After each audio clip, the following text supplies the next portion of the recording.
start with the local memory machine. The local memory machine model has P processing units, each with its own local memory. So if there are P1, P2 and P3 processing units, each will have its own memory M1, M2 and M3.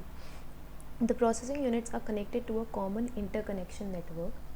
Each processing unit can access its own local memory directly.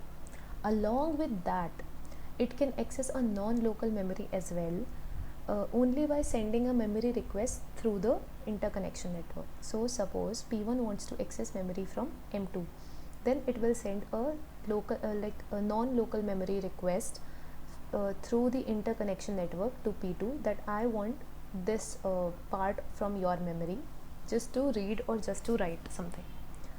Now the assumption is that all local operations including accessing the local memory take unit time. So the assumption here is that whatever operations we are performing on local memory, it will take the time complexity of big O of 1. And along with that, the time required to access a non-local memory depends on the capability of the interconnection network. So the time required to access a non-local memory is depending upon the capability of this interconnection network. The pattern of coincident non-local memory accesses of other processing units as the accesses may congest in the interconnection network. So it also depends on the pattern of coincident non-local memory accesses.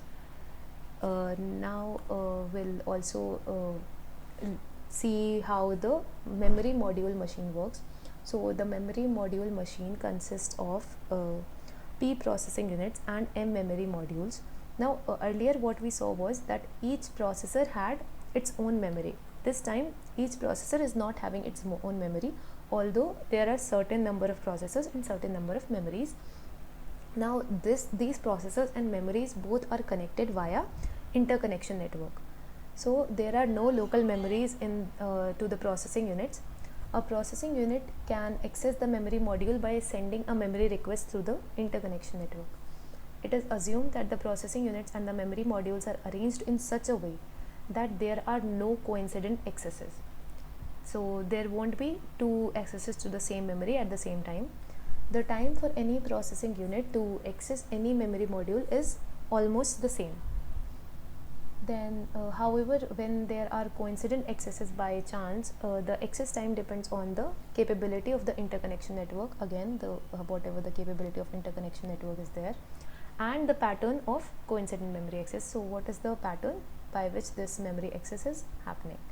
So that was all for local memory machine and memory module machine. We'll continue with the next video. Thank you for watching. Thanks a lot.